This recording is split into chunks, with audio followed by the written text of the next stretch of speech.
Hello everybody, welcome back to my channel and welcome back to another episode of How To Tuesdays, where every Tuesday I teach you how to do a thing. Okay. A lot of people are really uncomfortable talking about the racist history of America, and a lot of people like to act as though we don't have a legacy of racism in this country. What people? Who are you talking about?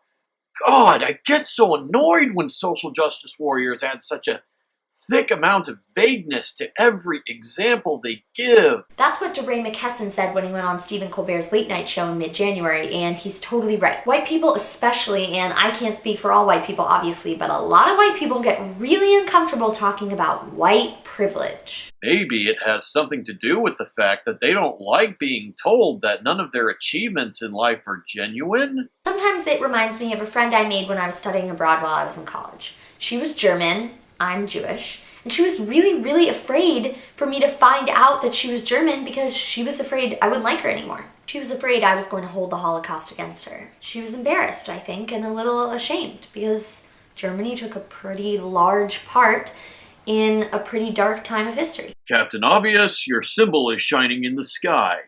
Now, obviously, this is not the same as what it's like for white people in America, but sometimes I think it's a little similar. Similar how? The Germans simply committed a genocide against a few million Jews. There have been far more different oppressions of far more diverse and multitudinous amounts of people over the history of America. I know I often feel shame. I wasn't there. I know that technically me, I had no part in it. Then you have no reason whatsoever to feel guilty. No rational person would ever hold someone else responsible for the actions of a different person hundreds of years ago who just happened to be the same nationality or skin color as you. But this country was built on slavery. And war. And technological innovations. And the bones of Native Americans. And the bones of black people, Irish people, and Chinese people. And I am constantly aware of the fact that everything I'm experiencing today is because of sacrifices that those people unwillingly made. How the fuck do you get anything done then? It must be a hell of a burden to keep arbitrarily scolding yourself for the fact that the comfort that you experience is a direct result of the oppression of various American ethnic groups that occurred centuries ago. Did it ever occur to you that perhaps some of these people decided that they would possibly remain slaves during their own time, so future generations wouldn't have to be? In that sense, you're kind of pissing all over their legacy by constantly whining about how they were wronged. And on top of that, we had things like World War II internment camps. And on top of that, we currently have things like constant anti-immigration efforts. And again, even though I am against all of these things and I technically wasn't there for any of it, I am ashamed to be connected to any of it in any way. Then see a shrink or something. Christ, do you honestly think you're the only American person who has benefited from past injustices committed against minorities? You said it yourself. You weren't there. You had nothing to do with it. You're innocent. And on top of that, I experience privilege on a daily basis, and it starts pretty much from the time you're born. I was born into a middle to upper middle class white family living in Miami. My mom went to law school, she was a lawyer, she knows a lot of people. We moved to Atlanta when I was 6, and we lived in a safe suburb, and I went to a really good school, a private school. And so academic expectations for me were reasonably high. I got a great education, I was challenged, I had a safe and supportive learning environment. And you, and people like you, are the only people in the world who think that's a bad thing. Take that all the way through high school, and I didn't have to work and go to school at the same time. I had a private college counselor to help me get into the best schools possible. And when I finally got to school, to college, I had a scholarship. And whatever the scholarship didn't cover, my mom was able to cover. And so I was able to work a little through college, but not to pay for college, to pay for after college, to save so that I could have a cushion. Then when I graduated, I moved out to LA with plenty of savings, and I was able to find an apartment in a decent neighborhood. And then came time for me to find some work, some jobs. Okay, honey. What you just described is privilege. There's no doubt about that. But it's not white privilege, it's personal wealth. Anyone can be wealthy, no matter what their skin color is. And while I'd like to give myself some credit for that, a lot of it is because my white/class privilege has helped me every single step of the way, and those little things really start to add up. So then what's your explanation for rich and successful minorities in the US, period? Now imagine I didn't have all this privilege. Let's say I was born into a lower class family of color, living in a less safe, noisier neighborhood in a big city. Let's say I went to a really big, overcrowded school where the teachers are overstretched and overstressed and underpaid. And my parents aren't home to check up on me and my academic work a whole lot because they're both working 2 jobs. Let's say I work super duper hard all through high school and I eventually go to college. And I have to work while I'm in college, but not to pay for after, not for savings, not for cushion, just so that I can pay for what I'm doing right now. Okay, I'm going to share something with you that is absolutely going to blow your fucking mind. Okay, are you ready? All right.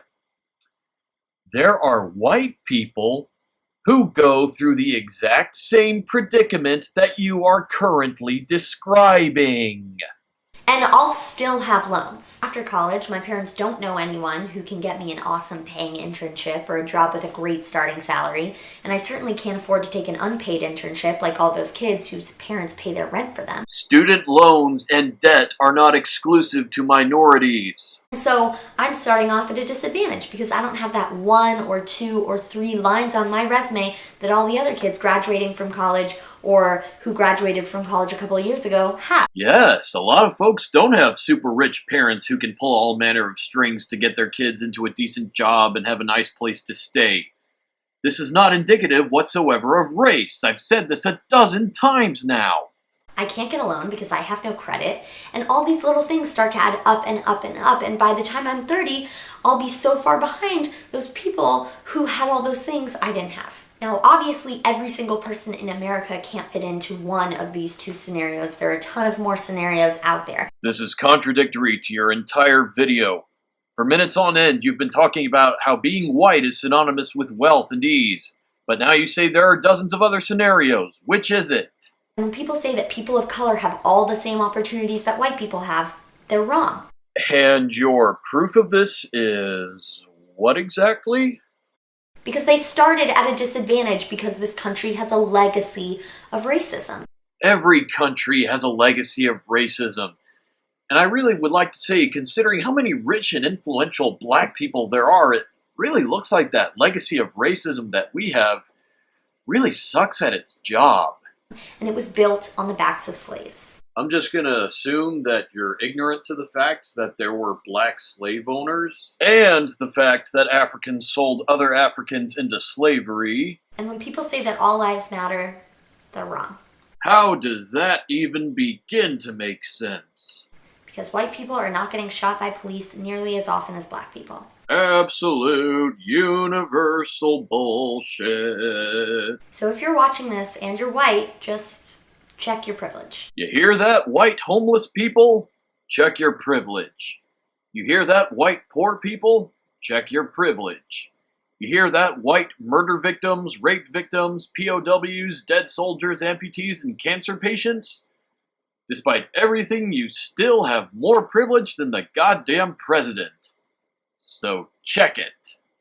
Always be on the lookout for how you are privileged and how that affects you in your daily life. And always be on the lookout for how you can extend your privilege to others. Once again, very mixed messages here. I thought white privilege was a bad thing.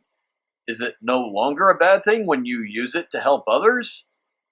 Does it start being a bad thing again when you stop helping others and continue to use it to help yourself in your daily life? Is this whole thing just a fallacious construct that you progressives extracted from the deepest depths of your own asses? Okay, well that is it for this video. I hope that you enjoyed it. Don't worry, I didn't. Please leave me a comment down below letting me know what you thought because I'm genuinely interested to hear some feedback on this video. Well, that's at least one thing I can commend you for. Most people who believe in the same horseshit that you do tend not to be very open to discussion about it. And that about does it for this video. How do you like that, huh? 2 videos uploaded in the same day. I feel special. Be sure to comment and subscribe if you enjoyed this video. That's it for now, my loyal audience. Hunt well.